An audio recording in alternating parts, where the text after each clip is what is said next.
pânico como sintoma de uma época. O pânico é o grito do corpo diante de uma alma que não encontra lugar. Alan Davis. Boa noite a todos.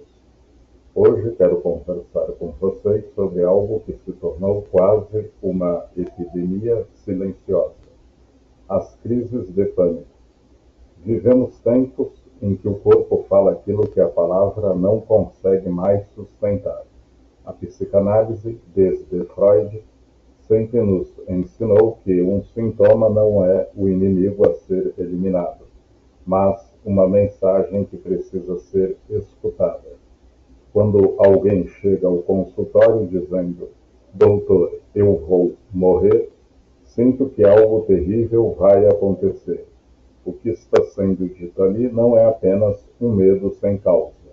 É um sinal do inconsciente. O pânico não é o medo do nada. É o medo de algo tão reprimido, tão insuportável, que o sujeito não consegue nomear.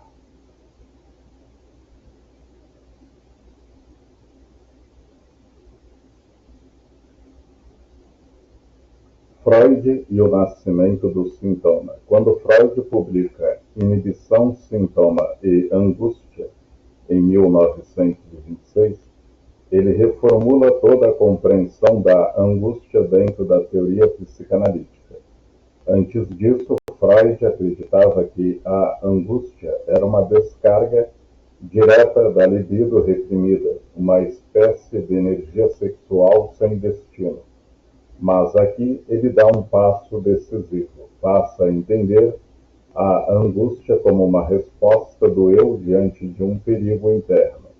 Ou seja, a angústia deixa de ser efeito da repressão e passa a ser sinal dela.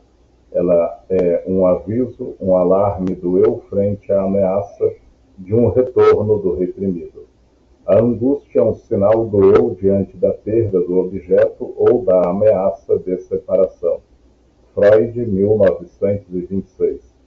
Essa virada é fundamental. A partir dela, Freud introduz a ideia de angústia sinal, uma reação do psiquismo diante de uma situação que remete a uma experiência de desamparo primário. Esse desamparo, vivido originalmente na infância, é o protótipo de toda angústia futura. Em outras palavras, o pânico é a atualização de um trauma originário de perda e separação. O corpo entra em colapso porque a mente toca, ainda que sem saber, num ponto de origem do desamparo. Angústia real e angústia neurótica. Freud distingue dois tipos de angústia. Angústia real, ligada a um perigo externo concreto, um animal, uma ameaça física. Angústia neurótica, ligada a perigos internos, fantasias e conteúdos inconscientes. Nas crises de pânico, o que está em jogo é a segunda forma. Não há um tigre, um assaltante ou um incêndio, mas o corpo reage como se houvesse. E esse como se revela a natureza simbólica do fenômeno. O perigo é interno, psíquico, e o sujeito não o reconhece como tal. Jean Laplanche e Jean Bertrand Pontalles, no vocabulário da psicanálise, dizem que a angústia em Freud é um afeto sem objeto, mas que, no segundo modelo, ela passa a ser um sinal diante da irrupção de um objeto interno ameaçador. Ou seja, algo dentro de nós se torna insuportável e o corpo denuncia. O sintoma como formação de compromisso. Freud define o sintoma como uma formação de compromisso entre o desejo inconsciente e a censura. É o modo que o inconsciente encontra para expressar algo recalcado sem romper completamente com a defesa. O sintoma é um substituto de uma satisfação pulsional que não pode realizar-se de modo direto. Freud, 1905, 3 ensaios sobre a teoria da sexualidade. No pânico, esse compromisso se torna corporal. A pulsão recalcada busca saída e o corpo se torna o palco onde ela se manifesta. Taquicardia, falta de ar, sensação de morte, vertigem. Tudo isso são formas de inscrição corporal de uma angústia que não encontrou palavras. O filósofo e psicanalista Vladimir Safatler, em O Circuito dos Afetos, comenta que a angústia é o afeto mais verdadeiro, pois é o ponto em que o sujeito toca o limite do simbólico. No pânico, o simbólico desaba. Não há mais palavras capazes de conter a intensidade do afeto, e o corpo toma o lugar da fala. O corpo que fala. Freud já dizia que os sintomas histéricos são uma conversão da palavra em corpo. No caso do pânico, ocorre algo semelhante, uma conversão da angústia em sensação física. O corpo fala onde o sujeito se cala. Alan Davis. Quando o recalque falha, o corpo se torna o porta-voz do inconsciente. É como se dissesse: há algo em mim que você não quer escutar. Então eu vou gritar através do seu batimento, da sua respiração, da sua vertigem. Didier Anziel, em O Eu Pele, aprofunda essa ideia ao mostrar que, quando o sujeito não encontra uma pele simbólica que o contenha, ele sente o corpo se desintegrar. O pânico seria, portanto, uma falha na função de envoltório psíquico. O sujeito sente que vai morrer porque, simbolicamente, ele perde os limites do eu.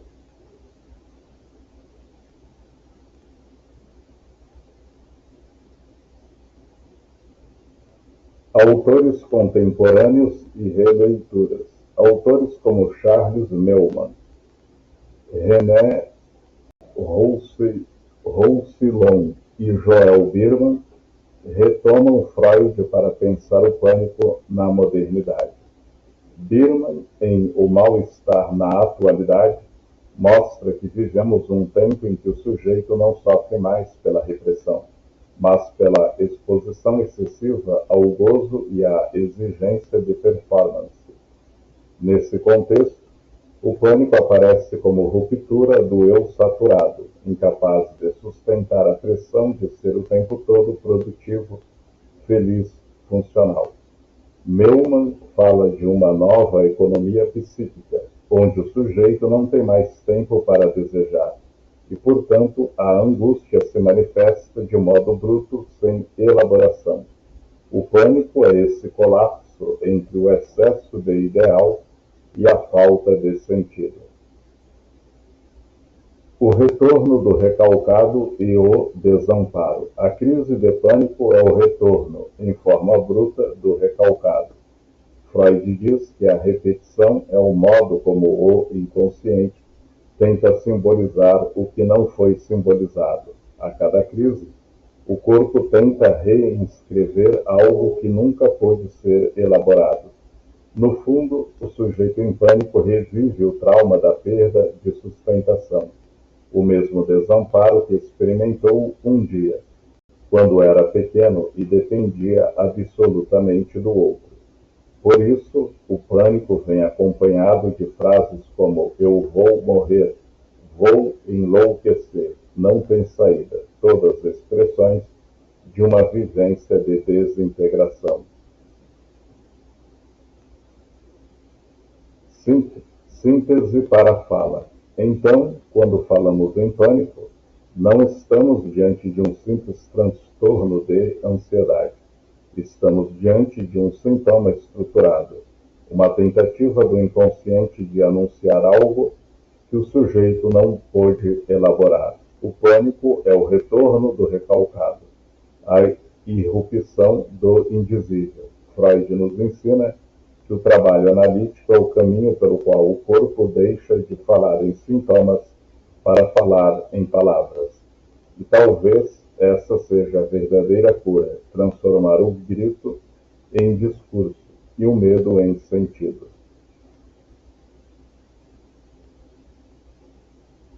Lacan, o real que irrompe.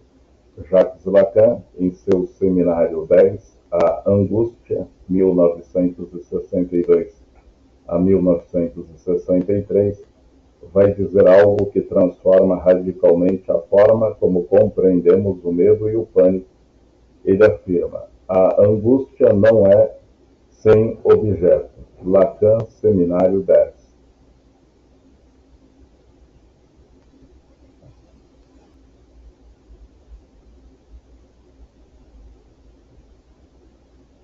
Essa frase, aparentemente simples, rompe com toda a tradição que vinha de Freud, que via a angústia como um afeto sem objeto definido, uma tensão difusa diante do perigo.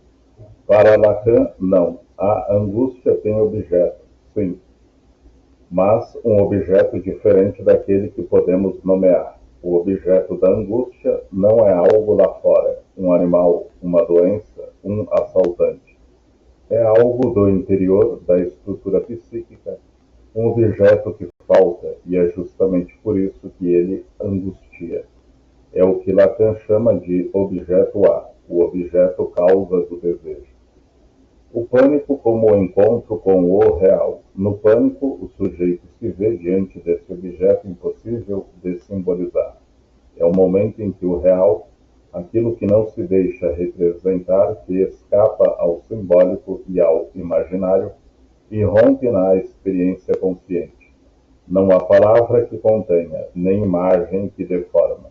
O corpo então entra em colapso, o coração dispara, a respiração falha, o chão desaparece. O sujeito se sente lançado ao vazio, não porque algo de fora ameaça, mas porque as coordenadas simbólicas que o sustentavam se rompem. Ele perde o eixo, perde a referência, perde o sentido. A angústia surge precisamente no ponto em que o sujeito se confronta com o real do desejo do outro. Lacan, Seminário 10. O real, o simbólico e o imaginário. Quando o nó se desfaz. Para Lacan, o psiquismo se organiza em 3 registros: o simbólico, o imaginário e o real, que se entrelaçam formando o que ele chama de nó borromeano. O pânico pode ser visto como o momento em que esse nó se desfaz. O simbólico, a linguagem, o sentido, o lugar do eu, não dá mais conta de conter o real, a intensidade do afeto, o indizível. O imaginário, a imagem que o sujeito tem de si, se rompe, e o real, que estava recalcado, controlado, silenciado, irrompe de forma crua, bruta, sem mediação. O corpo sente, mas o sujeito não sabe o que sente, e é essa ausência de significante que gera o terror. A angústia não é o medo do nada, é o nada do medo, além dele. O pânico é o ponto onde a linguagem falha e o real invade. Não há palavra que o nomeie, porque ele está antes ou além da palavra. O vazio do desejo e o desamparo do sujeito. O objeto da angústia, para Lacan, é o objeto perdido, aquele que estruturou o desejo, mas nunca foi plenamente alcançado. É o que dá consistência ao nosso querer, mas também o que nos falta para sempre. Quando esse vazio deixa de ser simbolizado como falta e passa a ser sentido como buraco, o sujeito desaba. O pânico é, nesse sentido, a vivência corporal da falta de garantias, a experiência direta de que não há outro que assegure o nosso ser.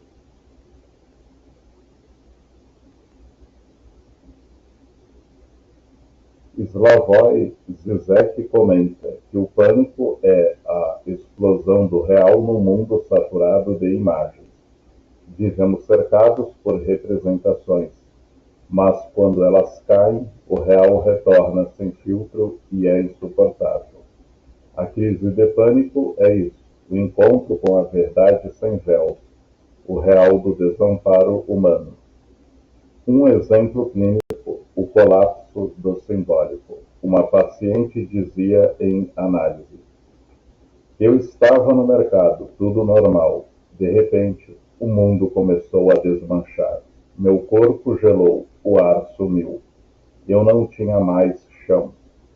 O pânico surgiu no meio da normalidade, sem um gatilho externo. Mas ao longo das sessões, algo apareceu. Um período de sobrecarga emocional. O luto não elaborado pela perda do pai. O medo de não conseguir sustentar a vida sozinha. O colapso simbólico. A perda da função paterna, do significado que organizava o sentido, fez o real emergir. O corpo entrou em cena onde o simbólico falhou. Esse é o ponto lacaniano. O corpo não mente, mas a fala numa língua que o sujeito não entende.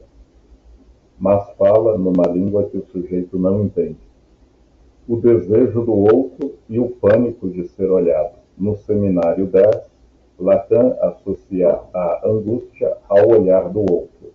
A angústia nasce quando o sujeito sente que é olhado como objeto, quando perde o lugar de sujeito do olhar. Essa experiência é profundamente angustiante porque nos retira da posição de quem vê e nos lança na posição de quem é visto, despido, vulnerável, sem controle. O pânico pode ser justamente essa sensação. Eu não comando mais o meu corpo, eu estou sendo tomado por algo. O olho do outro, o olhar do outro me constitui, mas também me ameaça. Lacan, Seminário 10. Em termos clínicos, vemos isso naqueles pacientes que descrevem o pânico como uma invasão. Parece que algo tomou conta de mim. O algo é justamente essa força do desejo do outro, que o sujeito não consegue simbolizar e que o reduz à condição de objeto. A sociedade contemporânea e o real sem véus. Vivemos hoje uma cultura que rejeita o limite, nega a castração simbólica e recusa o vazio. Somos ensinados a preencher tudo, o tempo, o corpo, a mente, a tela. O resultado é que, ao suprimir o espaço da falta, criamos um sujeito incapaz de lidar com o real. Christian Dunker diz que o pânico é um curto-circuito da subjetividade contemporânea, um colapso entre o excesso de visibilidade e a ausência de sentido. O sujeito quer ser tudo, quer sustentar o gozo infinito e acaba despedaçado diante da impossibilidade disso. A angústia, portanto, é o afeto que denuncia a estrutura, mostra que há algo que não se encaixa, que escapa à lógica da imagem e da produtividade. E o pânico é o ponto máximo dessa ruptura, o instante em que o real atravessa o corpo. A função da análise, dar palavra ao indizível. Na perspectiva lacaniana, o trabalho analítico é justamente dar lugar simbólico ao que se apresentou como real. Não se trata de eliminar a angústia, mas de transformá-la em linguagem, de permitir que o sujeito reencontre uma forma de nomear o que o atravessou. A análise conduz o sujeito àquilo que nele não cessa de não se escrever. Lacan, Escritos. A cura, então, não está em calar o pânico, mas em fazer o real falar. Permitir que ele encontre inscrição simbólica. Freud dizia: onde estava o id, deve advir o eu.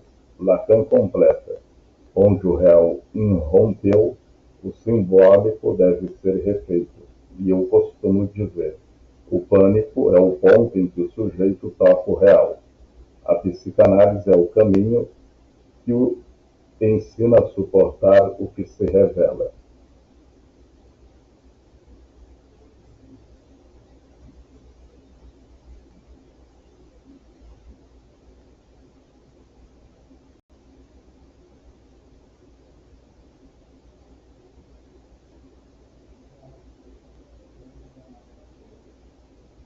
O pânico, à luz de Lacan, não é excesso de medo, mas ausência de sentido para o medo. Não é o perigo do mundo que ameaça, é o colapso da estrutura que o sustenta.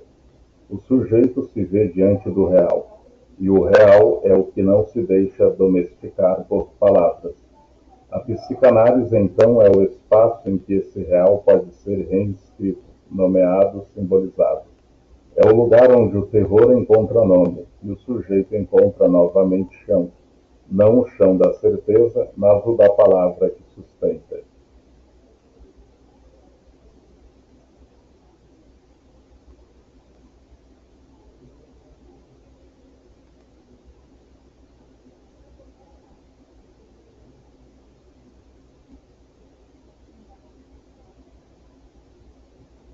Donald Winnicott, um dos grandes nomes da psicanálise britânica, nos convida a olhar para o pânico sob uma lente profundamente humana e afetiva. Em suas obras, especialmente O Medo do Colapso, de 1963, e O Ambiente e os Processos de Maturação, de 1965, ele descreve o quanto o sujeito depende, nos primórdios da vida, de um ambiente capaz de sustentar suas experiências emocionais mais primitivas. O Winnicott fala do ambiente suficientemente bom, aquele que nos primeiros meses de vida é representado pela presença da mãe ou de quem exerce essa função, que acolhe, regula e traduz o caos interno do bebê. Quando o bebê sente fome, frio, susto ou desconforto, ele não tem ainda recursos simbólicos para nomear ou entender o que acontece. Ele apenas sente o colapso de existir. É a mãe, ao responder com cuidado, voz, olhar e presença, que traduz essa experiência e devolve ao bebê a sensação de continuidade de ser. Mas quando essa sustentação falha, quando o ambiente não é suficientemente bom, quando há ausência, negligência emocional ou impaciência, o bebê cai num estado que o Winnicott chama de desintegração primária. Ele experimenta o desamparo absoluto, o terror de existir sem apoio, o colapso sem nome. Mais tarde, na vida adulta, diante de situações de perda, rejeição, instabilidade ou ruptura simbólica, o psiquismo pode reviver essa experiência. O corpo reage como se o bebê interno gritasse novamente: não há ninguém aí fora para me segurar. É nesse momento que o pânico pode emergir. O medo do colapso é o medo de um colapso que já ocorreu. Donald Winnicott, 1963. Essa é uma das frases mais comoventes e profundas da psicanálise. O Winnicott nos lembra que o que o sujeito teme, o colapso, o vazio, a perda do controle, já aconteceu lá atrás, quando ele ainda não tinha estrutura para simbolizar a ausência. O ataque de pânico é, então, um retorno do trauma originário, uma repetição de algo que o sujeito nunca pôde viver de fato, apenas sobreviver. Na clínica, isso se traduz em falas como: eu sinto que vou morrer. É como se eu estivesse caindo num buraco. Não há nada para me segurar. Essas expressões não são metáforas, são descrições precisas da experiência psíquica.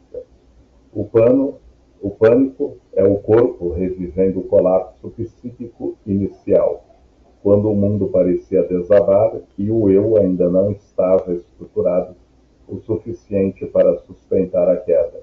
A cura, nesse sentido, não está em eliminar o sintoma rapidamente, mas em recriar um ambiente de sustentação, o que Winnicott chamaria de holding.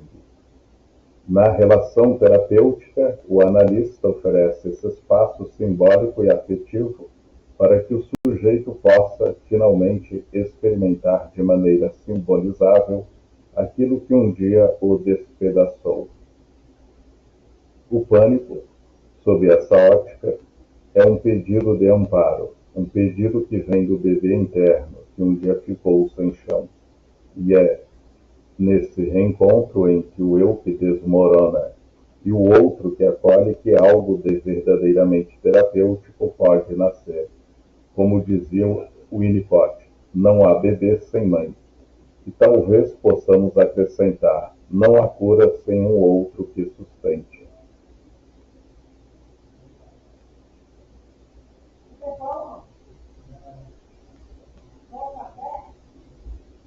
Jung, a alma que perdeu contato com o self. Carl Gustav Jung nos oferece uma visão profundamente simbólica e espiritual do pânico. Uma leitura que transcende a dimensão do sintoma para enxergá-lo como uma mensagem da alma. Enquanto Freud olhava o inconsciente como lugar dos desejos reprimidos, Jung via nele um campo de potencialidades, um reservatório de imagens, forças e sentidos que compõem a totalidade do ser, o que ele chamou de self, o centro organizador e espiritual da psique. Quando o pânico surge, segundo a psicologia analítica, o que está acontecendo não é apenas um colapso, mas um rompimento da conexão entre o ego e o self. O ego, a parte consciente da personalidade, responsável pela adaptação à realidade, perde o contato com esse centro mais profundo e sábio, e é invadido por conteúdos do inconsciente que ele não consegue assimilar. A alma tem sua própria sabedoria, e muitas vezes ela se manifesta através do sofrimento. Carl Gustav Jung. Essa frase é a chave para compreender a leitura junguiana do pânico. A crise é o modo como o inconsciente grita para ser ouvido. O sofrimento nesse contexto não é um erro ou uma falha, mas uma tensão necessária entre o que o sujeito acredita ser e aquilo que, no fundo, ele está destinado a se tornar. Jung chama esse processo de individuação, o caminho pelo qual o ser humano se aproxima de sua totalidade interior. O pânico, então, pode ser o sinal de que algo no sujeito não quer mais permanecer no mesmo lugar, preso às defesas, máscaras e papéis que já não servem à sua verdade interior. É o self batendo a porta, pedindo passagem, mesmo que isso se manifeste sob a forma de terror, confusão e sensação de aniquilamento. Muitos pacientes, após atravessarem uma crise de pânico, relatam que nunca mais foram os mesmos. Há um antes e um depois, e sob a ótica junguiana isso faz sentido. O pânico desorganiza o ego para que uma nova estrutura possa emergir. É um processo alquímico. O fogo que queima as formas antigas para que o ouro da consciência possa nascer. Na prática clínica, Jung nos convida a não silenciar o sintoma, mas dialogar com ele. Ele sugeria que o terapeuta ajudasse o paciente a dar forma simbólica ao medo por meio de sonhos, desenhos, imaginação ativa e diálogo com as imagens do inconsciente. O que o pânico quer dizer? Que força interior está sendo negada? Que caminho a alma está tentando mostrar? Em vez de ver o pânico apenas como uma falha, Jung nos propõe vê-lo como um ritual de passagem, um colapso do ego que antecede uma ampliação da consciência. A pessoa não se ilumina imaginando figuras de luz, mas tornando consciente a escuridão. Carl Gustav Jung. O pânico é, talvez, o encontro súbito com essa escuridão, um mergulho inesperado no abismo interior, onde o sujeito é chamado a se reencontrar com o self, essa centelha divina que habita o centro de cada um de nós. Assim, o que no início parece destruição pode, com o tempo e com a escuta adequada, se revelar como um processo de reconstrução simbólica da alma. O pânico, na linguagem de Jung, é a dor da alma que tenta renascer,